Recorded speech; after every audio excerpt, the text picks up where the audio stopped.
हमारे पिताजी बहुत ही संघर्षशील इंसान रहे हैं और शिक्षकों की हक की लड़ाई लड़ते रहे हैं, तो उनका ही खून मेरे अंदर है। मैं तो अपने पिताजी के पदचिन्ह पर ही चलूँगा और भारतीय कम्युनिस्ट पार्टी में ही और शिक्षकों की आवाज़ बनूंगा। नमस्कार, आप देख रहे हैं एक न्यूज़ 24 और आपके साथ मैं हूं वसीम खान। 22 अक्टूबर 2022 वह दिन बिहार की राजनीति का बेहद दुखद दिन रहा।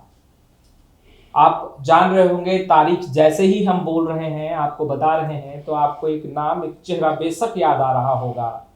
दिल्ली जाना और दिल्ली में अचानक तबीयत का बिगड़ जाना और फिर बिहार की राजनीति में अचानक हलचल हो जाना और बिहार के जितने बड़े नेता हैं वो विचलित हो जाते हैं, जितने शिक्षक हैं वो अचानक बेचैन उठते हैं और सोचते हैं कि अचानक हो क्या गया।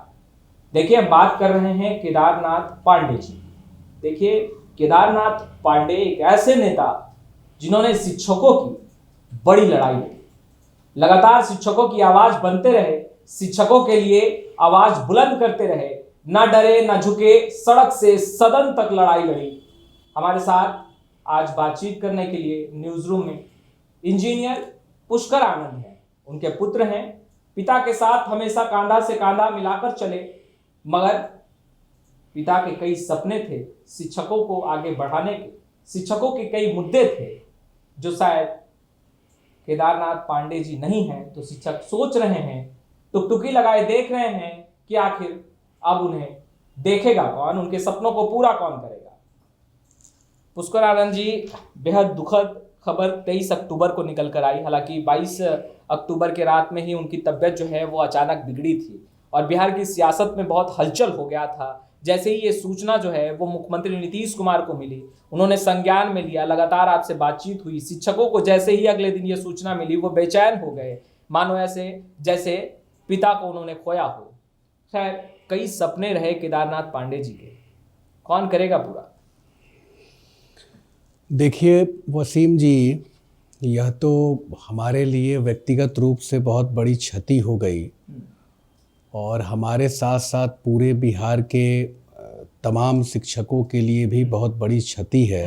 उन्होंने अपने अभिभावक को भी खो दिया है और सामाजिक लोग जो उनसे जुड़े हुए थे उन लोगों के लिए भी बहुत बड़ी क्षति रही है, क्योंकि वह शिक्षकों के मुद्दे पर कभी समझौता नहीं करते थे और शिक्षकों की आवाज़ बनकर लगातार सड़क से सदन तक संघर्ष करते रहते थे।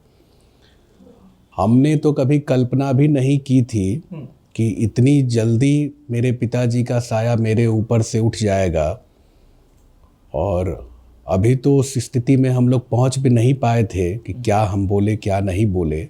शिक्षकों ने भी नहीं सोचा था, हमने भी नहीं सोचा था। जी, शिक्षकों ने भी इस बात को नहीं सोचा था। उनके बहुत सारे अधूरे सपने रह गए। वो लगातार इस बात को कहते भी थे और बोलते थे कि मैं सारी समस्याओं का निराकरण कराकर ही दम लूँगा। तो बहुत सारी समस्याएं अधूरी रह गई। दिल्ली जाने के पहले भी वह लगातार लगे रहे, सरकार से बात करते रहे, उनकी समस्याओं का समाधान कराने की कोशिश करते भी रहे। उनकी कुछ जो समस्याएं जो अधूरी रह गई, जिसमें सरकार ने 2017 में एक प्लान बनाया था जिसको हम लोग बोलते हैं लॉन्ग टर्म प्लान। सरकार ने एक सोचा था कि लॉन्ग टर्म प्लान बना के और जो हमारे नए शिक्षक हैं, नियोजित शिक्षक हैं, उनको कहे कि पंचायती राज व्यवस्था से अलग करके राज्यकर्मी का दर्जा उनको हम लोग देंगे। इसकी बातें लगातार चल रही थी और हमारे पिताजी उस व्यवस्था को अलग कराने पे और राज्यकर्मी का दर्जा दिलाने के लिए लगातार लगे हुए थे और सरकार से लगातार वार्ता हो भी रहा था, अभी भी चल रहा है। दूसरे जो मेन मुद्दे थे, जो उनकी वेतन में विसंगतियां जो रह गई थी, 2020 में जो यह हड़ताल हुआ, हड़ताल में बहुत सारी सफलताएं शिक्षकों को मिली थी, कुछ अधूरे भी चीज़ रह गए थे, उसको भी लगातार पूरा करने के लिए हमारे पिताजी लगे हुए थे। उनकी शिक्षकों की जो वेतन की जो विसंगतियां थी उसको दूर कराने के लिए भी लगे थे, क्योंकि माध्यमिक स्कूल के जो शिक्षक हैं उनका वेतन आज भी प्राइमरी स्कूल के शिक्षकों से कम है। तो वह वेतन विसंगति को दूर कराना एक अहम मुद्दा उनका रहा है। दूसरा तीसरा मुद्दा जो यह था कि स्थानांतरण का मुद्दा था। स्थानांतरण का मुद्दा यह रहा कि जो हमारी महिलाएं हैं, जो महिला शिक्षिका हैं, उनके रहने वाले भागलपुर के हैं, सिवान में जाके नौकरी कर रहे हैं, चाहे सिवान के हैं रहने वाले गोपालगंज में जाके काम कर रही हैं, तो वो अपने घर पे नहीं जा पा रही हैं। तो इसका दर्द मेरे पिताजी को लगातार रहता था और हमसे बराबर चर्चा करते थे कि बताइए वह दूर की बेटी है, इतने दूर जाके रहती है और इतने दूर जाके उसको काम करना पड़ता है। तो महिलाओं का स्थानांतरण, ऐच्छिक स्थानांतरण और उनके साथ साथ पुरुषों का भी ऐच्छिक स्थानांतरण के लिए वो लगातार लगे थे कि हमारे जो बेटे बेटियां हैं, उनके तो बेटे बेटियां ही हो गए जो शिक्षक थे, और हमारे शिक्षक साथी हो गए, हमारे भाई बहनें हो गए, उनकी जो स्थानांतरण की जो समस्याएं थी उसको भी निराकरण के लिए वह लगे थे। चौथा जो उनका मामला था पुराना पेंशन योजना को लागू कराने का, क्योंकि आप देखे होंगे कि जब यह उम्र ढलता है, लोग रिटायर करते हैं, तो रिटायरमेंट के लिए पेंशन बहुत ज़रूरी होता है। तो ऐसे बहुत सारे मुद्दे हैं जिसको दूर कराने के लिए हमारे पिताजी लगे थे। बिल्कुल आपने सही कहा कि बहुत सारे मुद्दे हैं, और 23 अक्टूबर को वह दुखद दिन जो बिहार की राजनीति के लिए कह सकते हैं कि पूरे बिहार की राजनीति में मातम सा पसर गया था। शिक्षक अपने आप को बिना गार्जियन का मानने लगे, शिक्षक की आंखें नम थी। हम पुष्कर आनंद से ही जानना चाहेंगे, क्योंकि पुष्कर आनंद को हमने हमेशा अपने पिता के साथ कांधे से कांधा मिलाकर चलते देखा है। हमने पुष्कर आनंद के मोबाइल पर शिक्षकों का, जो युवा शिक्षक अभी आए हैं, उनका फ़ोन बजते देखा है। हमने पुष्कर आनंद को केदारनाथ पांडे यानी कि आपने अपने पिता के सामने उन तमाम मुद्दों को रखते हमने देखा है। तो अब क्या पुष्कर आनंद उन तमाम शिक्षकों के लिए आगे आएंगे? क्या पिता का सपना, जो मुख्य मुद्दे जो लेकर केदारनाथ पांडे चल रहे थे शिक्षकों के, क्या उन मुद्दों को पूरा करने के लिए आगे आएंगे? ये एक अहम सवाल है, और ये सवाल मेरा नहीं है, जो टुकटुकी लगाए तमाम शिक्षक हैं, जो नियोजित शिक्षक हैं, वो पूछना चाहते हैं, जानना चाहते हैं। और हम भी यह भी जानना चाहते हैं कि आएंगे पुष्कर आनंद, या पुष्कर आनंद टूट चुके हैं? हमें ऐसा नहीं लगता, क्योंकि आप केदारनाथ पांडे के पुत्र हैं, और हमें तो बिल्कुल ऐसा नहीं लगता। मगर शिक्षकों को आप बताइए, क्या आप आगे आएंगे? देखिए, हमारे पिताजी बहुत ही संघर्षशील इंसान रहे हैं और बहुत ही नीचे से उठ के और शिक्षकों की हक की लड़ाई लड़ते रहे हैं। तो उनका ही खून मेरे अंदर है। बिल्कुल, इसीलिए मैंने भी कहा कि आप टूटे नहीं होंगे, मुझे भी ऐसा लगता है। उनका भी विचार को लेके हम लोग आगे चलते रहे हैं। मैं जब छपरा गया था 12 नवंबर 2023 को, अच्छा, मेरे पिताजी का वहाँ श्रद्धांजलि सभा आयोजित किया गया था। वह श्रद्धांजलि सभा में मैं हिस्सा लेने पहुँचा था। तो तमाम बिहार के जो नए शिक्षक थे और मेरे पिताजी के साथ जो काम करने वाले, सड़क पर संघर्ष करने वाले जो भी उनके साथी रहे, उन लोगों ने इस प्रस्ताव को लाया। कहा कि देखिए, आप सारी समस्याओं को जानते हैं, बखूबी जानते हैं, और लगातार अपने पिताजी के साथ कई वर्षों से शिक्षकों की समस्याओं को देखते आ रहे हैं। हजारों हजार शिक्षकों से आप लगातार मिलते आ रहे हैं, उनकी समस्याओं को रूबरू आप हैं, आप समझते हैं। आप हमारी आवाज़ बनिए, आप हमारी आवाज़ बन के, और विधान परिषद हो चाहे सड़क पर हो, मुखर हो के हमारी आवाज़ और हमारी मांग को आप रखिए। और हमारे जो बिहार माध्यमिक शिक्षक संघ के हमारे गार्जियन हैं, जो शत्रुघ्न प्रसाद सिंह जी हैं, जिनका हमारे पिताजी से काफ़ी पुराना संबंध रहा है, हमारे पारिवारिक है, अब तो हमारे पिताजी भी वही है। उन्होंने भी कहा कि नहीं, बहुत सारी जो समस्याएं हैं आप लड़िए, और हम लोग साथ में मिल के सब सारी समस्याओं का निदान करेंगे, हमारा आशीर्वाद आपके साथ है। तो जब इतने लोगों का सहयोग मुझे प्राप्त हुआ, तो मैंने भी कहा कि नहीं, जो मेरे पिता के अधूरे सपने हैं, और हम सब शिक्षक मिलके संकल्प लेके आगे बढ़ेंगे, और जो उनकी समस्याएं हैं उन समस्याओं का समाधान हम लोग कराएंगे। अच्छा, केदारनाथ पांडे जी का संबंध सभी से काफ़ी अच्छा रहा, चाहे वो पत्रकार वर्ग हो, चाहे वो राजनीतिक गलियारों में कोई नेता हों या फिर समाज सेवी हों, 22 अक्टूबर की रात जैसे ही ये तमाम चीज़ें जो उनकी तबीयत बिगड़ने लगी, फिर आप वहाँ अकेले थे, उनके साथ कमरे में थे और उन्होंने कहा कि बहुत मन विचलित हो रहा है, तो आपने जब हमारी कुछ दिनों पहले मुलाकात हुई थी तो आनंद पुष्कर जी आपने कहा कि उन्होंने आपसे कहा कि मन बहुत विचलित हो रहा है और आनंद पुष्कर बैठो, बात करनी है। तो वो सबसे ज़्यादा सोच शिक्षकों के बारे में रहे थे और आप उनके पाँव दबा रहे थे और बातचीत शिक्षकों की हो रही थी, हालांकि उनकी तबीयत ठीक नहीं थी। जब बहुत ज़्यादा तबीयत बिगड़ा और आपको लगा कि नहीं अब तबीयत ज़्यादा बिगड़ रहा है, मस्तक से पसीना निकल रहा है, तो आपने फ़ोन घुमाया कई जगहों पर। क्या बातचीत, आखिरी बातचीत क्या हुई?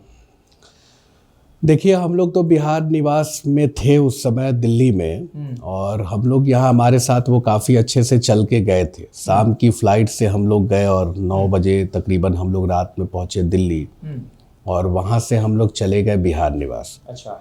बिहार निवास गए तो बहुत अच्छे से उन्होंने खाना भी खाए और दूध वूध भी पिए, और लगातार कई समस्याओं पर, शिक्षकों की समस्याओं पर, बीच में फ़्लाइट में संजीव चौरसिया जी माननीय विधायक जो हैं उनसे भी मुलाकात हो रही थी, बातें हो रही थी। वो भी कह रहे थे कि सर आप तो हाउस पे बहुत अच्छा बोल रहे थे, शिक्षकों की समस्याओं को उठा रहे थे। तो ये सब सारी चर्चाएं होते जा रही थी। रात में अचानक 12 बजे के आसपास में उनकी तबीयत काफ़ी बिगड़ने लगी और उन्होंने कहा कि घबराने की कोई ज़रूरत नहीं है बेटा, आप मेरा पैर दबाइए। फिर मुझे रहा नहीं गया, मैंने तुरंत मेदांता हॉस्पिटल की इमरजेंसी एम्बुलेंस में फ़ोन किया। फ़ोन करने के बाद एम्बुलेंस को बुलाया, डॉक्टर को बुलाया, इमीडिएट मैं लेके उनको मेदांता हॉस्पिटल में गया। सांस लेने में उनको बहुत ज़्यादा तकलीफ़ हो रही थी। तो उस समय उनकी जो चिंताएं थी वह 2 चिंताएं थी, एक परिवार की चिंता थी और दूसरी शिक्षक समाज की चिंता थी। वह 2 बातों को लगातार बोलते आ रहे थे। कहे कि लगता है कि कुछ अच्छा नहीं लग रहा है। तो हम लोग पहुँचे, हॉस्पिटल पहुँचने के बाद जब इमरजेंसी में हमने उनको भर्ती कराया, डॉक्टर ने मुझे कहा कि सीवियर हार्ट अटैक सर को हुआ है। मैं तकरीबन घड़ी का सुई जो है कि काफ़ी 4-5 बजे के आसपास हो रहा था सुबह में, तो मैंने उसी समय माननीय मुख्यमंत्री जी को फ़ोन किया। सबसे पहला फ़ोन आपने मुख्यमंत्री नीतीश कुमार को किया? जी। अच्छा। माननीय मुख्यमंत्री जी को मैंने फ़ोन किया और माननीय मुख्यमंत्री जी को मैंने सारी परिस्थिति से अवगत कराया। माननीय मुख्यमंत्री जी ने तुरंत 5 मिनट में डॉक्टर नरेश त्रिहान जो मेदांता के मालिक हैं उनसे उन्होंने तुरंत फ़ोन पे बात किया, उनको सारी बातें बताई। फिर वहाँ पे जो बिहार भवन के रेजिडेंस कमिश्नर थी अलका जी, उन लोगों को, सब लोगों को माननीय मुख्यमंत्री जी ने लगा दिया। सारे लोग मेदांता हॉस्पिटल में पहुँच के, मैं तो अकेला था, मेरे साथ तो कोई था भी नहीं, और हम लोग उस चीज़ों को तैयार होके गए भी नहीं थे। मेदांता तो एक बहुत बड़ा अस्पताल था और पहले ही दिन अस्पताल ने कहा कि आप इतना जमा कीजिए। लेकिन माननीय मुख्यमंत्री जी से उनका जो संबंध रहा, काफ़ी स्नेह प्यार उनके साथ रहा, और माननीय मुख्यमंत्री जी ने वहाँ हमें बहुत मदद किया। उस परिस्थिति में मुझे बहुत मदद किया। सारे लोग आए, लगातार लगे रहे, लगातार वो डॉक्टर से बात करते रहे, उनके स्वास्थ्य की जानकारी लेते रहे। जब उनकी स्थिति में सुधार होने लगी तो मुख्यमंत्री जी भी काफ़ी प्रसन्नचित थे, हम लोग भी बहुत प्रसन्नचित थे कि चलिए अब वो बिल्कुल ठीक हो जाएंगे। लेकिन 22-23 के बाद वो फिर और डिटोरिएट होते चले गए, कार्डियक अरेस्ट जो फिर उनको दोबारा हुआ, जिसके चलते वो परेशानी और बढ़ते चली गई, और 23 को रात में उनका निधन हो गया। मैं वही मेदांता हॉस्पिटल में था। माननीय मुख्यमंत्री जी ने फिर मुझे फ़ोन किया। यह घटना 5:30 बजे सुबह में हुई। उन्होंने मुझे फ़ोन किया और पटना आने की भी पूरी व्यवस्था सरकार ने ही किया, और राजकीय सम्मान के साथ कहा कि मैं उनकी अंतिम विदाई करूंगा। और हर जगह वह खड़े रहे, हर जगह, एयरपोर्ट हो, बासघाट हो, विधान परिषद में हो, हर जगह माननीय मुख्यमंत्री जी रहे।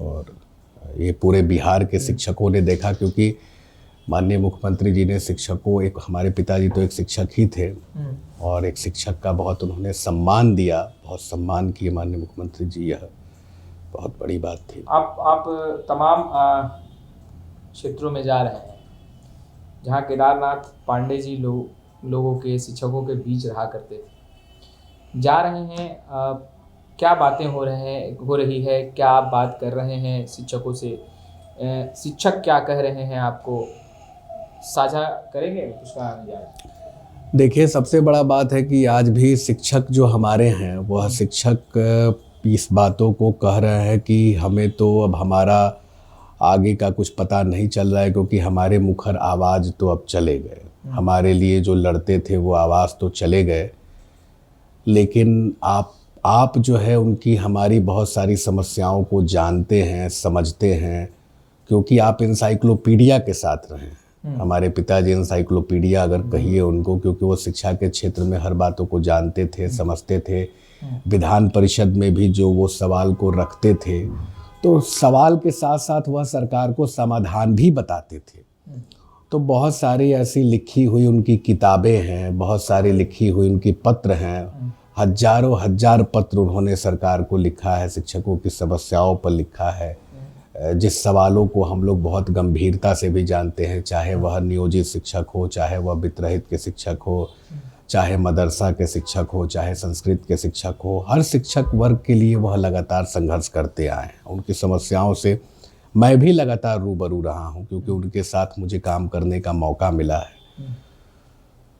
तो शिक्षक लोग यही कहते हैं कि आप आइए और आप हमारी आवाज़ बनिए, और पांडे जी का जो सपना है उसको आप पूरा कीजिए, और लोगों का स्नेह प्यार आशीर्वाद मुझे लगातार मिलते जा रहा है। किस और इंजीनियर पुरस्कार आनंद जाएंगे, जेडीयू या फिर पिता जिस पार्टी में रहे, सच्चाई, ईमानदारी, निष्ठा के साथ कार्य किया, शिक्षकों की आवाज़ बने, क्या उस और पुरस्कार आनंद जाएंगे, या फिर पुरस्कार आनंद क्या सोच रहे हैं, या फिर एकला चलो में ही चलेंगे? क्योंकि राजनीतिक लोगों का दामन तो पुष्कर आनंद को थामना होगा, आगे बढ़ने के लिए, राजनीतिक गलियारों में आगे आने के लिए क्या सोच रखा है पुष्कर आनंद?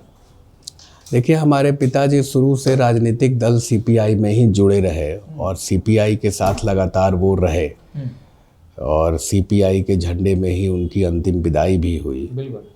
तो मैं तो अपने पिताजी के पद चिन्ह पर ही चलूँगा, और भारतीय कम्युनिस्ट पार्टी में ही उनका जो रहा है, जिस दल से वह जुड़े रहे हैं, मैं उसी दल में रह के और शिक्षकों की आवाज़ बनूंगा, शिक्षकों की समस्याओं को उठाते रहूँगा। तो मेरी भी सोच है कि जिस रास्ते पे वो थे उसी रास्ते पे मैं भी चलते रहूँगा। यानी पुष्कर आनंद तैयार है पिता के सपनों, अधूरे सपनों को पूरा करने के लिए, चुनाव लड़ने के लिए तैयार है? जी जी बिल्कुल। तो आपने सुना इंजीनियर पुष्कर आनंद को, पिता के साथ हमेशा कांधा से कांधा मिलाकर चले, और अब जब पिता के अधूरे सपनों को पूरा करने की बारी है तब भी पीछे नहीं हट रहे, और साफ तौर पर पुष्कर आनंद ये कहते हुए भी दिखाई दे रहे हैं कि चुनावी मैदान में वो इसलिए आ रहे हैं ताकि वो पिता के अधूरे सपने को पूरा कर सके, और झंडा वही होगा जिसे पिता ने अपने हाथों में थामा था, यानी सीपीआई का। खैर, ये वीडियो पसंद आया हो खूब लाइक कीजिएगा, खूब शेयर कीजिएगा, और अब तक आपने हमारे चैनल को सब्सक्राइब नहीं किया है तुरंत सब्सक्राइब कर लीजिए। आपका बहुत बहुत शुक्रिया।